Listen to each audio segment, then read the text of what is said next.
Or you could just carry an octopus around and cut off its legs. If you have, fun fact, familiars can be octopi. So you can be like, all right, come here, buddy. All right, black tentacles. That's horrible. Yeah, Oh listen, they no, come wait, from the it's got back. to be a giant octopus or a giant squid. Oh, That's that's a a good little point. harder to carry around. That is much harder to We carry should around. probably That's a good talk point. about this spell. Just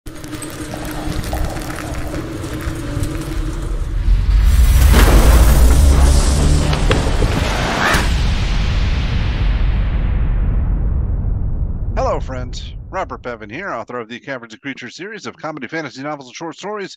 With me is Sam West, and today we're talking about the spell Evard's Black Tentacles, aka Black Tentacles, oh, the tentacles. the Walmart brand, Black Tentacles. This spell is silly, first and foremost. I love these kinds of little ridiculous spells. What's the last one we got into? Because I don't feel like this is silly as much as it is looks scary. It Like was something that involved tentacles. yes. They Oh, were it was the milky in the one where last they like one. came out of your chest, right? Oh yeah. Hunger of Hadar, I think. Right? Yes. No. Arms of Hadar. That's the one. Arms Arms of of Hadar. Hadar. Yes. This I think is actually a little bit sillier than Arms of Hadar. Just See, Arms of Hadar is okay. All right. even scarier. I'm gonna read the first three words of the spell description. Squirming ebony tentacles. That's Come on, it's genuinely frightening. silly. Yeah, it can be. It definitely has the potential to be. And yeah, you're right. It will be at most tables, Yeah, including ones that I play at. especially ones that you play at. Yes. I don't Yeah. think that's what they're going for, though. I think they're like it's. I think that the D&D game designers, generally speaking, know what their audience is, and like they understand that a little bit of cosmic horror is going to make the game funnier more so than it'll be like actually spookier, because there's some truly like terrifically dumb nonsense in Dungeons and Dragons that's been like grandfathered in, and there's a lot of like old rules and stuff that make the game look just funny and awkward. Like again, I pull back to that Speak with Dead scene from the movie where it's just like there's just these little hiccups in magic that makes it just look quirky. And Black Tentacles to me is more quirky than Call of Cthulhu, right? All right, what if you're playing it and the rest of the campaign you've been playing and has been very dark and serious? Yeah, I can see this working at a table of people that are committed and really enjoy Yeah. heavy role playing games. Those people don't play Dungeons and Dragons 5th edition though. They play better games for doing that, right? Okay. There are systems like Vampire the Masquerade, there are systems like Call of Cthulhu that might be a little bit more your speed if you're going for dark, edgy nonsense. Now, if all you know is dark, edgy nonsense in Dungeons and Dragons 5th edition, well, maybe you can do these two things together, and you can have a little bit of actual horror. You can bring a serious, dark tone to a game, and there are definitely people out there that will do that. I just think on the average D&D table, with a bunch of buddies that are getting a little bit Yeah. intoxicated while playing Dungeons and Dragons, this is never going to be taken seriously. Okay. This is all a disclaimer before we even read the spell description. So this Yeah. is a 4th level spell for wizards and Grade 1 warlocks. Grade 1 warlocks can take this if they want to, but it doesn't up class, but it's already 4th level. I don't know. I think it's very flavorfully fitting for Grade 1 warlocks. I'm actually amazed it's not just a warlock spell, but Yeah, I was too. yeah, cast up an action concentration a minute. It's got a 90-foot cast range, 20-foot square area. And I will once again read this beautiful line. Verbal somatic material components, those being a piece of tentacle from a giant octopus or squid, which I do think siphons a little bit of the horror element of it out. If you it's like an actual calamari, right? So yeah, squirming ebony tentacles fill a 20-foot square on the ground that you can see within range. For the duration, these tentacles turn the ground in the area into difficult terrain. When a creature enters the affected area for the first time on a turn or starts its turn there, those are all the right words we want to see in damage area of affected spells. The creature must succeed on a dexterity saving throw or take 3d6 bludgeoning damage and be restrained by the tentacles until the spell ends. The creature that starts its turn in the area and is already restrained takes 3d6 damage. Just that happens. The creature restrained by the tentacles can use action to make a strength or dexterity check its choice against your spell save DC. On success, it frees itself. And that's rough. Like strength or dex gives things a choice, so this isn't ever going to be good against most creatures as far as like keeping them in it, but it is always a initial dex save out the gate, so low dex character are going to have a worse time initially with it. Yeah.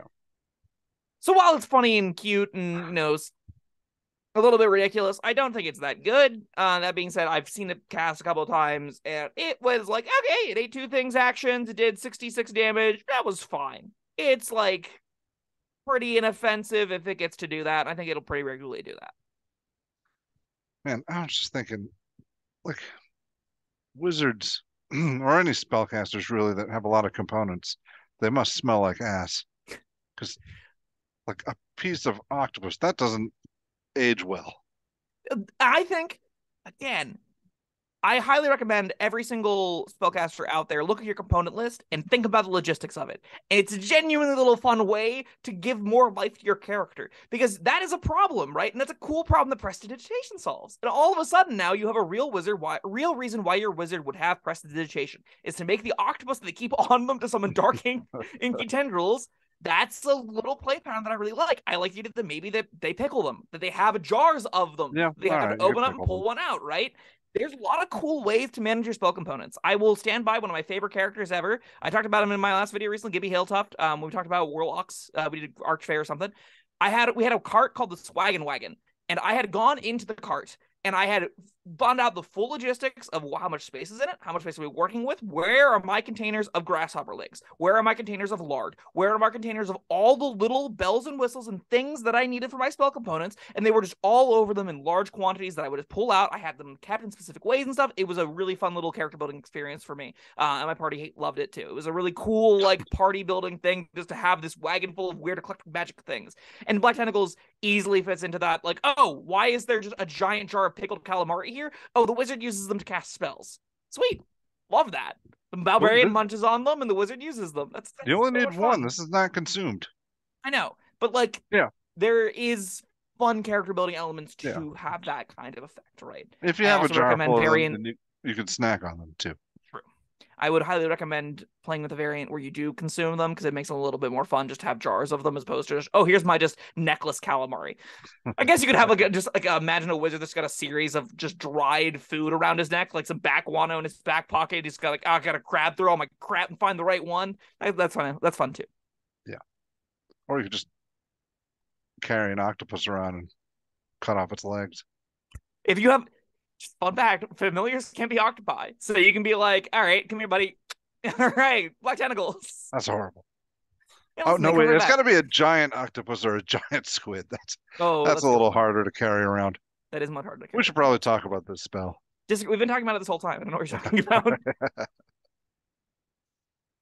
All right. So, 20-foot square. That's not the widest area. In fact, that's not super wide at all for something that you're trying to hold people down with.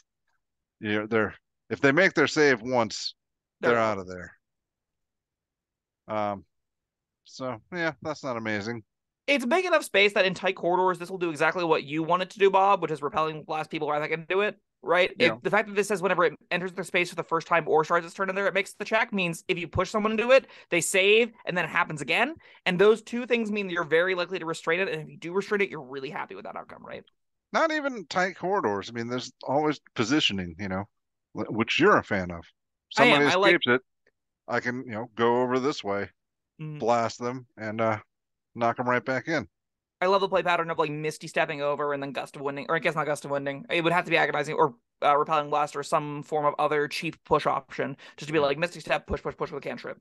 That's a very cute little play pattern that you can establish with it. Even just like regular movement can let you do that too. Yeah. It adds a lot of fun little tactics to it. This is definitely, like, not the highest damage area of effect thing in the world. It's also not the best area effect condition in the world, I don't think. It is both at once, though, and Restraint is often just, like, good enough. I think this is probably a little toolbox, a tool you're, like, happy to have in, like, a Wizard's tool belt. Even a Warlock tool belt, like, if you're playing the Repelling Blaster, this seems like a shoe-in as your 4th level option that you probably aren't casting at 9th level plus, because you'll have different 5th level spells you'd rather use, but it's still an option that I don't hate having, right? Yeah. How does all right, 4th level spell, 3d6 bludgeoning damage. Horrendous. Yeah, well, yes, but area of effect. Say you catch 2 people. Okay, let's compare this to Fireball. All right. Fireball is 8d6 damage for a 3rd level spell. You need 3 rounds of this to out damage a 3rd level spell. Well, let's knock it up to 4th level. Okay, so that is 9d6. That is just 3 levels to match it. Right. I think if you get 2 rounds plus 2 restraints on 2 creatures, you're happy with this over a fireball. I don't know if that's going to be given a lot of the time. So you really should make sure if you're playing with this, you do have other tools that somewhat engage with it, or you've got other party members that have tools that can engage with this. Those two things can marry together to become pretty effective and pretty fun. We talked about Shieldmaster recently that would go alongside this conceivably. Something breaks out of it, pushes it back in, immediately remakes the save, right? What about just the initial restraint, though? I mean, almost everybody, perhaps monks excluded, have ways to engage with, restrained creatures, ranged attacks, and that restraint will help, is what I'm saying. Yeah, attacks against them will always have advantage. They'll always have disadvantage dexterity saving throws. That is all true. Its speed is 0, can't benefit from anything. It will set up your allies as well to some meaningful degree. And again, when we say a lot, there's not a lot of as much cooperative gameplay as some of us would like, but this is pretty much a bonus for everybody.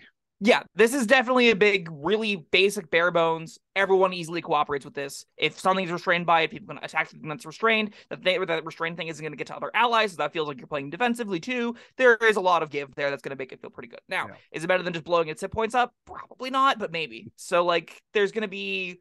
I think there's going to be characters that really enjoy playing with this. I'm the kind of person that really likes to enjoy playing with these kinds of effects, honestly, where I get to feel like I'm not just throwing damage out into the world, but having some kind of strategic back and forth in my brain about it. I just don't know if it's going to be necessarily that effective, especially because it takes your concentration. And I also am the kind of person that really likes my concentration spells. I really like my summon stuff. I get a whole extra character that way. I want to have a whole extra character at my disposal. Yeah, it's tough to compete with that. Yeah.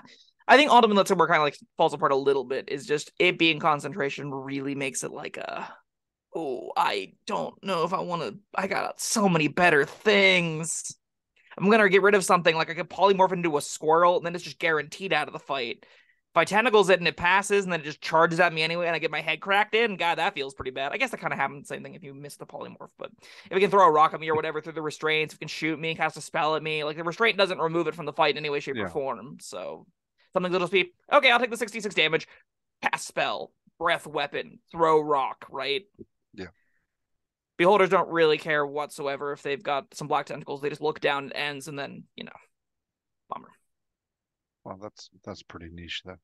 That's true. I will also think that there will be enemies where you'll go, oh, that's flying. This doesn't have text, because this does require 20-foot square on the ground, and it doesn't reach up particularly high.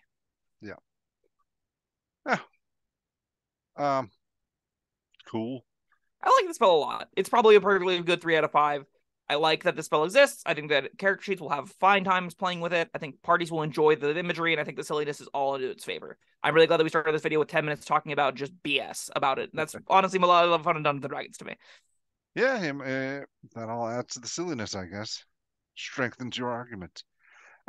Yeah, 3 out of 5 sounds about right. It's right there. It's really just enough damage and just enough of a condition where I'm okay, when you're working for it a little bit, this is probably going to do fine. Yeah. I'm glad it's a 4th level spell where it doesn't, not a 3rd where it would directly compete with Fireball. But yeah, it is what it is. It hits almost the same area. No, that's also true. It hits way worse of an area. Right. That's 20-foot radius. Ooh, yeah. That's a really big difference. Oh, man, yeah. I guess it's going to come down to what your enemy's positions are. Yeah. And exactly 7th level Great Old One Warlocks. Sure, this seems great. As long as you're not concentrating on Summon Aberration or Summon Fiend or Summon Fae, which you definitely want to be concentrating on. That's fine. Maybe you're not playing with those busted spells and this is a perfectly fine option instead. All right. Well, thank you, Sam, and thank you, everyone, for joining us. That was Black Tentacles. Let us know what you think down in the comments below. And like, subscribe. We'll see you next time. Bye-bye.